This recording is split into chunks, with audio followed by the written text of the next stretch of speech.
S family, আমি কবিতা আবার একটা নতুন ব্লগ শুরু করে দিলাম। সকাল সকাল ঘুম থেকে উঠেই আগে ঠাকুরটা প্রণাম করে চলে আসলাম রান্নাঘরে। তরকারিগুলো মোটামুটি কাটা হয়ে গেছে, চলো আর টুকটাক বাকি আছে, সেগুলো কেটে তারপরে রান্নাবাড়ি চাপাবো। দেখি এখন একটু পরে দিয়াকে ডাকবো। দিয়াও ঘুমাচ্ছে, স্যারও ঘুম থেকে উঠে পড়েছে, জল ভরছে স্যার। আমি এবার রান্নার কাজে চলে যাব। দেখেই নিয়েছো, রাত্রেবেলা দৌড়াতে দৌড়াতে গেলাম মাটন আনতে, সেই জন্য তার জন্য সব রেডি হচ্ছে। দেখ আলু কাটা হয়ে গেছে, পেঁয়াজ আদা রসুন সব কিছু মশলাও রেডি হয়ে গেছে। দেখো আলুগুলোকে ভাজতে দিয়ে দিয়েছি। মাটনে একটু আলু না দিলে হবে বলো তো? আমরা বাঙালি, একটু মাটনে আলু না খেলে হবে? আমি এক পিস আলু হতেই হবে, এক পিস মাংস এক পিস আলু হতেই হবে। তাই আলুগুলোকে মোটামুটি ভাজাও হয়ে গেছে। ওইদিকে দেখো ভাতও বসিয়ে দিয়েছি। এ দেখো মাংসটা একবারে ধুয়ে টুয়ে রেডি করে নিয়ে আসলাম, জাস্ট এবার বসাবো। আলুটা ভাজা হয়ে গেলেই তারপরে বসাবো। তেল গরম হয়ে গেছে, দাঁড়াও দেখে নিয়ে একবার। হ্যাঁ, তেল গরম হয়ে গেছে, অল্প করে জিরে ফোড়ন দিয়ে দিয়েছি। এবার দেখো পেঁয়াজ বাটাটা দিয়ে দিলাম। আস্তে করে এই পেঁয়াজ বাটাটা ভাজতে হবে আস্তে আস্তে। দেখুন ধরে ধরে ধৈর্য ধরে পেঁয়াজটাকে আগে ভাজতে হবে, লাল করে পেঁয়াজটাকে আগে ভেজে নিতে হবে, তবেই টেস্ট হবে মাংস। দেখো পেঁয়াজটা পুরো লাল লাল করে ভাজা হয়ে গেছে। এর মধ্যে আদা রসুনের পেস্টটাও দিয়ে দিয়েছি। দেখেছো তেল ছাড়ছে ভেতর থেকে, তার মানে ভাজা হয়ে গেছে। এবার মাটনটা দিয়ে দেবো এর মধ্যে। এই যে দিয়ে দিলাম মাটনটা। এবার ভালো করে কষাবো।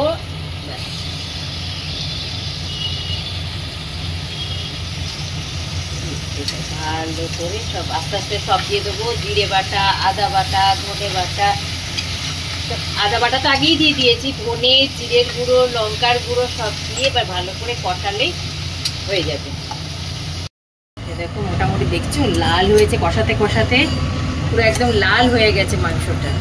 আর একটু হবে, এখনো হয়নি, আর একটু কষানো হবে, তারপরে জলটা গরম করবো। এখন জল গরম বসাইনি, আর একটু কষিয়ে নিই, তারপরে জলটা বসাবো। দেখো আমরা চাটনি হবে, তার জন্য আমড়াগুলোকে আগে সেদ্ধ করতে বসিয়ে দিয়েছি।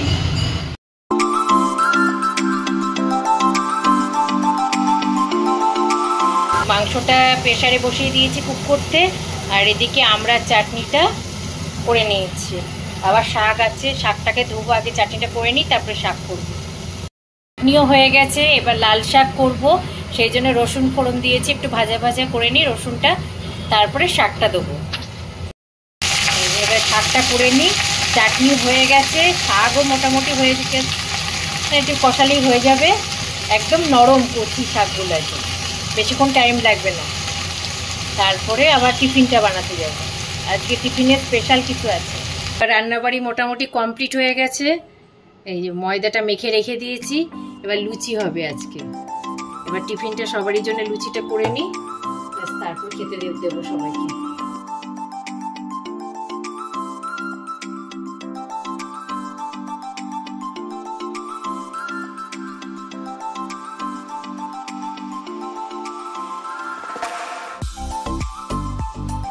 ফুলকো ফুলকো লুচি হয়ে গেছে, আর দিয়াকেও খেতে দিয়ে দিয়েছি। তারা মাংসটা একটু ঢালবো, তারপরে দিচ্ছি। যে আলুগুলোকে একটু আলাদা করে রেখে দিই, নাহলে না ভেঙে যাবে আলুগুলো পরে। লাল লাল সেই হয়েছে আজকে মাংসটা।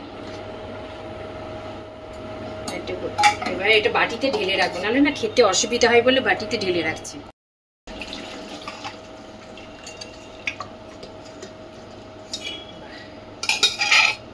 রান্নাবাড়ি সেরে একদম ক্লান্ত হয়ে পড়েছিলাম, আর ভালো লাগছিল না। তাড়াতাড়ি করে সব একদম, আর সকালবেলায় মাংস রান্না করতে গেলে অনেকটা সময় লাগে, অফিসে যাবে, শাক আছে, ধুয়ে টুয়ে রান্না করতে অনেক সময় লেগে যায়। এসব করে সবাইকে খাইয়ে দাইয়ে নিজে টিফিন করে 10 মিনিট একটু রেস্ট নিলাম। রেস্ট নিয়ে আবার বাদবাকি কাজে হাত দিয়ে দিলাম। আবার দিয়ার আবার 4টে থেকে পড়া আছে, সেই জন্য আবার নিয়ে যেতে হবে, তাড়াতাড়ি করছি। এবার যাই রান্নাঘরের সমস্ত জিনিসপত্রগুলো ছড়ানো ছিটানো কিচ্ছু পরিষ্কার করিনি। এবার বাসন টাসনগুলো এক জায়গায় রেখে দিই। এবার দীপে এসে সব মুছে, মানে মাজা ঘষা তো ওই করে দিয়ে যাবে, অসুবিধা নেই। আমি শুধু রান্নাঘরে গ্যাস ট্যাস মুছে পরিষ্কার করে নিই। গ্যাসের অবস্থা যা হয়েছে না, আজকে মাংস রান্না করেছি, চারিদিকে তেল টেল ছিটকে গেছে। চলো ভালো করে আগে এগুলো পরিষ্কার করে নিই, পরিষ্কার টরিষ্কার করে তারপরে তোমাদের সামনে আবার আসবো। তোমরা বলবে কতটা আমি পরিষ্কার করতে পারলাম। স্নান টান সেরে উঠেছি আর দেখছি বাইরে ঝমঝম করে বৃষ্টি পড়ছে। দেখো আকাশটা কি সুন্দর লাগছে, তাই ক্যামেরা হাতে চলে আসলাম তোমাদের কাছে। তোমাদেরকে আমি দেখছি আর তোমাদেরকেও সাথে সাথে দেখাচ্ছি যে কী যে ভালো লাগছে, আর না দেখিয়ে পারলাম না। চলো এবার তাড়াতাড়ি করে পুজোটা সেরে নিই। চলো এবার খাওয়া দাওয়াটা সেরে নিই, অনেক বেলা হয়ে গেছে, দিয়ে আবার পড়াশুনো পড়তে যাবে, সেই জন্যে তাড়াতাড়ি করে খেতে দিয়ে দিই। ভাত বেড়ে দিই। লাল মাটন একদম গরম করলাম, একটু গরম না হলে, সকালবেলা রান্না করেছি তো আমরা দুপুরবেলায় খাবো, গরম না হলে না খেতে ভালো লাগবে না, তাই একটু গরম করে নিলাম মাংসটা। দেখো হালকার উপরে আজকে দুপুরে লাঞ্চ মেনুটা সাজিয়ে নিলাম। মাটন, চাটনি, আমরা চাটনি, শাক ভাজা আর একটা পেঁয়াজ কেটে নিলাম, ব্যাস একদম। চলো এবার খাওয়া দাওয়াটা করে নিই। মাটনটা খুব খেতে ভালো হয়েছিল, স্যার যখন অফিসে গেছে তখন বলেই গেছে যে খুব ভালো হয়েছে। চলো এবার খাওয়া দাওয়াটা আমরা করে নিই। গুড ইভিনিং ফ্রেন্ড, একেবারে খাওয়া টাওয়া সেরে চলে আসলাম তোমাদের সামনে। দিয়া পড়তে যাবে, সেই জন্য একেবারে রেডি হয়ে নিলাম, তাড়াতাড়ি যাচ্ছি কারণ বাইরে আবার ঝড় বৃষ্টি হওয়ার সম্ভাবনা আছে, আকাশ পুরো মেঘাচ্ছন্ন। তাড়াতাড়ি গিয়ে দিয়ে আসি আগে গিয়ে। চলো চটপট যাই, তারপরে যেতে যেতে আবার তোমাদের সাথে কথা বলছি। গ্রামের বাড়ি কাছাকাছি চলে এসেছি, তাই হাঁটতে হাঁটতে পৌঁছে গেছি বলে তাই তোমাদের সাথে একটু শেয়ার করে দিলাম। তো এখন চলে এসেছি, একটু হাঁটাও হয়ে যায়, বিকালবেলা বেরোলে কিন্তু একটু হাঁটাও হয়ে যায়, তাড়াতাড়ি করে বেরোই কিন্তু ঠিক হাঁটাটা হয়ে যায়, হাঁটতে হাঁটতে চলে আসি।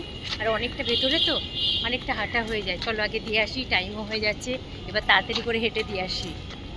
ব্লগটা অনেকটাই বড় হয়ে গেছে, আজকে আর বেশি বড় করব না।